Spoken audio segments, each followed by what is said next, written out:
جی بسم اللہ الرحمن الرحیم، السلام علیکم، میں ہوں بلال احمد۔ امید ہے آپ سب خیریت سے ہوں گے۔ بات کر لی جائے پاکستان کی سیاست میں پاکستان تحریک انصاف کے بیانیے، نظریے اور وہ بھرپور قسم کا موقف کہ پاکستان میں اگر کوئی موروثی سیاست کا خاتمہ کر سکتا ہے تو وہ پاکستان تحریک انصاف ہے۔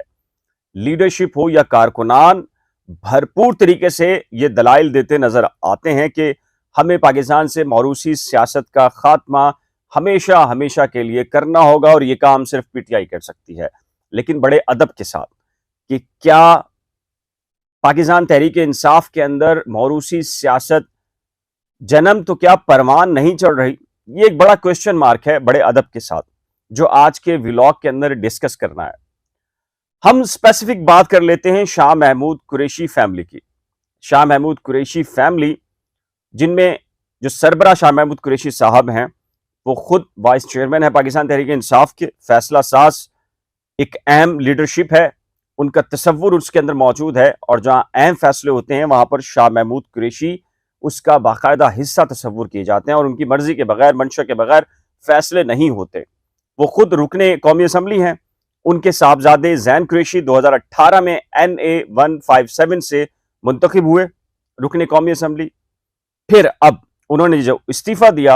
اور صوبائی اسمبلی کی نشست کے اوپر کامیابی حاصل کی، تو اب پتہ چلا ہے کہ جی شہر بانو قریشی، شاہ محمود قریشی صاحب کی صاحبزادی اور زین قریشی کی سسٹر، بہن،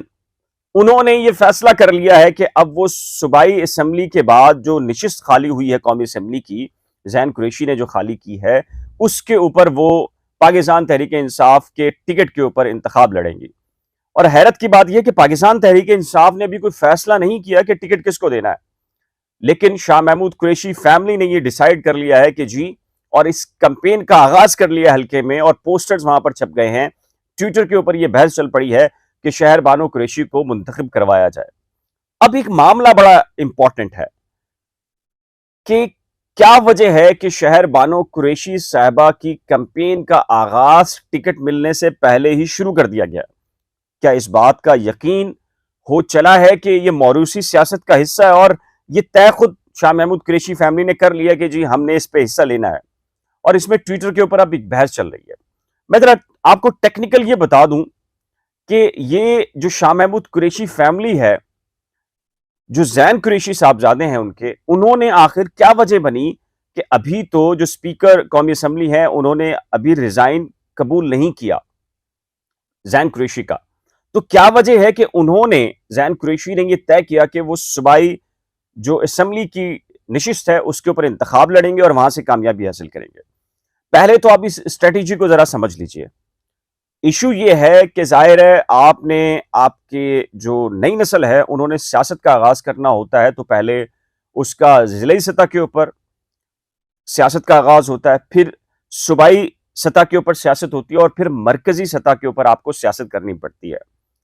مرکزی سطح پر وزیر بننے کے لیے ظاہر ہے کہ ایک پولیٹیکل پارٹی کے لیے چاروں صوبوں کو دیکھنا ہوتا ہے، پارٹی لیڈرشپ کو راضی کرنا ہوتا ہے، تو وزیر بننا آسان نہیں ہوتا کسی نوجوان کے لیے۔ لیکن جو صوبائی حکومتیں ہوتی ہیں وہاں پر وزارتیں فوراً ملنے کے چانسز ہوتے ہیں،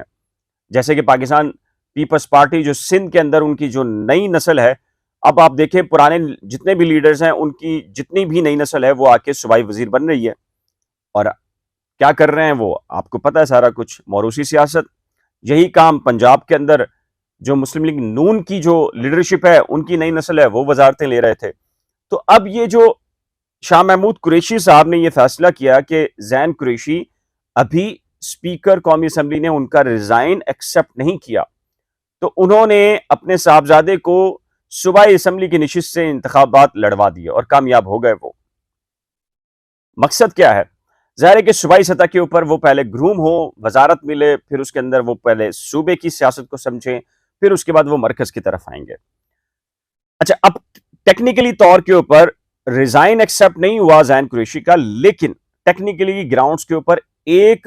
جو شخص ہے رکن قومی اسمبلی یا صوبائی اسمبلی، وہ جو الیکشن کمیشن کے رولز ہیں وہ 2 سیٹس ایک ساتھ نہیں رکھ سکتا، یعنی کہ وہ نہ ہی 2 قومی اسمبلی کی سیٹس ایک ساتھ رکھ سکتے ہیں اور نہ ہی قومی اسمبلی پلس صوبائی اسمبلی کی نشست ایک ساتھ رکھ سکتے ہیں.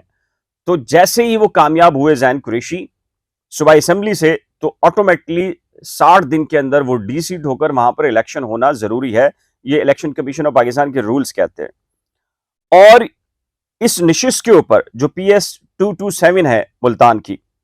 اب اس کے اوپر 60 دن کے اندر ٹیکنیکلی طور کے اوپر الیکشن ہونا ہے, اور یہ الیکشن جو ہے وہ الیکشن کمیشن آف پاکستان نے کروانے ہیں. ابھی ٹکٹ طے نہیں ہوا کہ کس کو دینا ہے, لیکن جو شہر بانو قریشی صاحبہ ہیں ان کے حوالے سے ٹویٹر کے اوپر ملتان کے اندر ابھی سے گراؤنڈ بننا اور بنایا جانا شروع ہو چکا ہے کہ جی یہ آئیں گی, پی ٹی آئی ان کو ٹکٹ دے گی اور ان کو بس آپ نے کامیاب کرنا ہے. سوال بڑا یہ ہے, جو ٹویٹر کے اوپر خاص کر جو کیمپین یا اس کے اوپر بحث چل رہی ہے, بہت سارے جو پی ٹی آئی کے سپورٹرز ہیں وہ ایک بات کہتے دکھائی دے رہے ہیں. وہ کہہ رہے ہیں دیکھیں ہم پی ٹی آئی کے اندر اس لیے نہیں آئے تھے کہ اپنی لیڈرشپ کی جو اندھی تقلید ہے اس کی طرف جائیں, اور جو بھی لیڈرشپ یہ فیصلہ کرے کہ یار یہ ہم نے فیصلہ کر لیا اور اس کو مان لیں. وہ کہتے ہیں اگر ہم بھی ایسا کریں گے تو پھر نون لیگ اور پاکستان پیپلز پارٹی یا دیگر جو سیاسی جماعتیں ہیں روایتی, ان میں اور ہم میں فرق کیا رہے گا. ہمیں تو یہ دیکھنا ہے کہ رائٹ کیا ہے اور رانگ کیا ہے, اور ہمارا جو ویژن بیانیہ نظریہ کیا تھا اور کیا ہم چل رہے ہیں نہیں. اگر نہیں چل رہے اور ہماری لیڈرشپ بھی نہیں چل رہی تو پھر ہمیں ٹھیک بات کرنی ہوگی, اصولی بات کرنی ہوگی, اور ہمیں یہ نہیں دیکھنا کہ اس جو ہمارا موقف ہے اس سے لیڈرشپ خوش ہوتی ہے, پارٹی ناراض ہوتی ہے, کیا ہوتا ہے کیا نہیں ہوتا, ہمیں یہ نہیں دیکھنا. ہم نے صرف اور صرف یہ بات کرنی ہے جو ہمارا ویژن تھا, بیانیہ تھا, نظریہ تھا. لیکن اب ایک اور نئی بحث بھی چل رہی ہے, جو پی ٹی آئی کے ڈائی ہارٹ سپورٹر کہہ لیجئے, یا وہ لوگ کہ جو یہ سمجھتے ہیں کہ یار یہ سارا کام آپ کو لیڈرشپ پہ چھوڑ دینا چاہیے, عمران خان صاحب پر چھوڑ دیں کہ وہ NA 157 کے حوالے سے جس کو بھی ٹکٹ دیں. اگر شاہ محمود قریشی صاحب کے صاحبزادی کو ٹکٹ تھا تو اب صاحبزادی اگر سیاست میں آ جاتی ہیں تو یہ فیصلہ پارٹی کے سربراہ پر چھوڑ دینا چاہیے. پارٹی کے سربراہ جو بھی فیصلہ کریں ہمیں اس کو ایکسیپٹ کر لینا چاہیے. تو اب یہ بحث چل پڑی ہے, لیکن اس بحث کے اندر ایک بڑا اہم نقطہ یہ ہے کہ جو عام لوگ ہیں یا دیگر جو سیاسی جماعتوں کے کارکنان ہیں, سپورٹرز ہیں, وہ پھر اس بحث کے اندر یہ پوچھ رہے ہیں کہ اگر وہ لوگ جو کہہ رہے ہیں کہ جی اس کا فیصلہ عمران خان صاحب پر چھوڑ دینا چاہیے یا پارٹی لیڈرشپ پر چھوڑ دینا چاہیے, تو پھر وہ یہ کہتے ہیں پھر ہماری لیڈرشپ ہم پر پھر تنقید کیوں ہے. اگر آپ یہ کہتے ہیں تنظیم کے اندر تنظیم کا فیصلہ ہوگا تو پھر آپ تو نون لیگ بھی ٹھیک ہے, پاکستان پیپلز پارٹی بھی ٹھیک ہے, جو باقی جو پولیٹیکل سسٹم کے اندر سیاسی جماعتیں موروثی سیاست کر رہی ہیں وہ بھی ٹھیک ہے, پھر آپ کو ان کو بھی تسلیم کرنا ہوگا. اور یہ اس بات میں وزن موجود ہے. آخر کیا وجہ ہے کہ پاکستان کے اندر جو موروثی سیاست اگر روایتی سیاسی جماعتوں کے اندر تھی اور وہ پاکستان تحریک انصاف کے اندر آ رہی ہے اور اس کو آپ ایکسیپٹ کر رہے ہیں. ایکسیپٹنس کا ہونے کا مطلب یہ ہے کہ آپ کا جو نظریہ تھا, بیانیہ تھا, آپ اس پہ کمپرومائز کر رہے ہیں. یہ ایک رائے موجود ہے جو ابھی بحث چل رہی ہے. ابھی دیکھنا ہی ہے کہ کیا پی ٹی آئی شہر بانو قریشی صاحبہ کو ٹکٹ دیتی ہے اور کیا کوئی رد عمل آتا ہے, مزاحمت ہوتی ہے, نہیں ہوتی, کیا ہوگا کیا نہیں ہوگا, یہ ساری چیزیں چند ایک دنوں کے اندر کلیئر ہو جانی ہیں. لیکن اس سلسلے میں آپ کی رائے کیا ہے؟ آپ کیا سمجھتے ہیں کہ مناسب کیا چیز ہے, لیڈرشپ پہ چھوڑ دینا چاہیے یا پھر موروثی سیاست کا خاتمہ کرنے کے لیے اگر لیڈرشپ بھی کوئی غلط فیصلہ کرتی ہے تو آپ کو آواز بلند کرنی چاہیے؟ اپنی قیمتی رائے کا اظہار نیچے دیے گئے کمنٹ سیکشن میں ضرور تحریر کیجیے گا. آخر میں ریکویسٹ ہے کہ اگر آپ نے کرنٹ افیئرز ود بلال اور نئی کھوج کو NAEKHOOJ ابھی تک سبسکرائب نہیں کیا تو برائے کرم سبسکرائب, ویڈیو کو شیئر, لائک اور بیل آئیکن کو لازم پریس کیجیے گا. ایک نئے ولاگ کے ساتھ جلد ملیں گے, تب تک کے لیے دیجیے اجازت. اللہ حافظ.